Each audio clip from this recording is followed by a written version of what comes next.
Кога бев избран за пратеник во Собранието на Република Македонија, бев свесен и за оваа можност, односно за доаѓање на овој тридеценијски проблем, кој што Република Грција го има со уставното име на мојата држава Република Македонија, овде во Собранието на Република Македонија. И можноста да се определиме за некаков таков договор, за или против.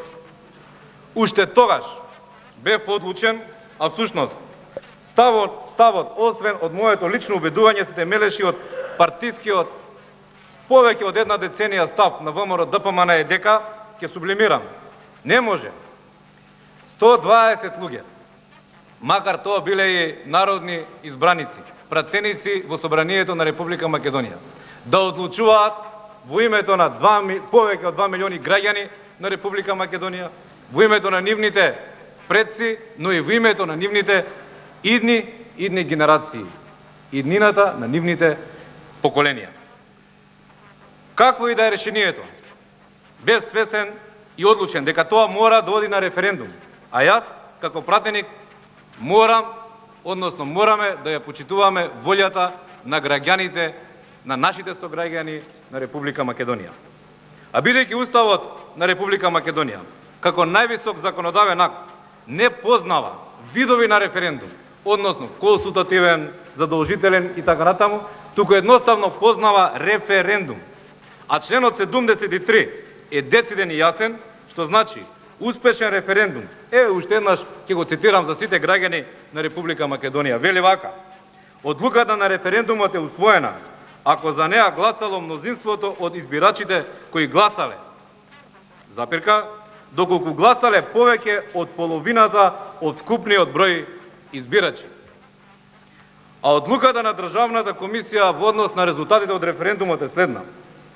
Согласно конечните резултати од гласањето на референдумот 2018 година, одлуката не е усвоена, бидејќи не гласале повеќе од половината од вкупниот број граѓани запишани во избирачкиот список. Решивте ова национално прашање број 1 да го водите апсолутно сами. Сигурно тука ќе има критика, имавте 10 години, не успеавте, како сега да ја вклучим и така натаму. Коректна е критиката, ја прифаќаме. Зошто не вклучивте барем експерти од страна на опозицијата? Или од страна на председателот на државата, кој има ингеренциите како во надворешната политика? Зошто пред да го подпишете, ова најдобро намерно ве прашувам, тука да развиеме дебата во Собранието. Зошто пред да го подпишете договорот во Преспа, не побаравте, да речеме, национален консензус? Ако не повеќе, зошто партиски консензус или парламентарен консензус не побаравте пред да го подпишете овој договор? И еве едно конкретно прашање до вас. Зошто пропадна проектот или името Република Илинденска Македонија? Тоа им го должите на граѓаните на Република Македонија, па дури и на нас како пратеници од опозицијата. Уште еднаш ќе опозицирам прашањето. Зошто предлогот Република Илинденска Македонија не помина или не беше на масата, односно не сега договараме и разговараме за таков еден предлог? Не сакам од овој процес Република Македонија да излезе со предавници и со патриоти. Овој процес, според мене и според Уставот, визави Уставот на Република Македонија, е отфрлен од граѓаните на Република Македонија. Така вели членот 73 од Уставот на Република Македонија, а ние сме должни да го почитуваме македонскиот устав. Почитуван Данев, не е лесно. И вам не е лесно, и на нас, и на мнозинството, и на опозицијата, и на владата, и на граѓаните сигурно. Уште еднаш сакам да потврдам дека секоја информација, секој исчекор во разговорите беше честно и отворено до крај споделен со председателот на најголемата опозициона партија Христијан Мицковски и со председателот Иванов. Постојат и траги за тоа, записници, кои што дел од нив излегоа и во јавност, за жал. И разговорите за предлогот Република Илинденска Македонија уште еднаш беа само потврда на финишот на преговорачкиот процес. И причините во промената на Уставот за внатрешна употреба тука беше веќе издебатиран. Но веднаш на ѓон беше одбиен од председателот на ВМРО ДПМН Христијан Мицковски, а председателот Иванов даде позитивен подстрек. Не беше дециден до крај, но позитивна беше дискусијата, позитивно беше и соопштението. Вака одбивањето на ѓон предизвика од грчка страна. Се појавија тие пусти карти, каде фаќало Илинденското востание на сегашна грчка територија и од тука се изгуби таа шанса. Давам директен одговор зашто мислам дека пропадна. И јас и премиерот Ципрас го прифатив. И рековме да, ама ние сме само ние. Ајде да се вратиме дома да разговараме со председателите на државата, со опозициите, со коалиционите партнери, па да видиме дали ќе помине. Ставивме не се, но најповеќе на таа карта решавање на проблемите кои што ја кочеа еднината на Македонија.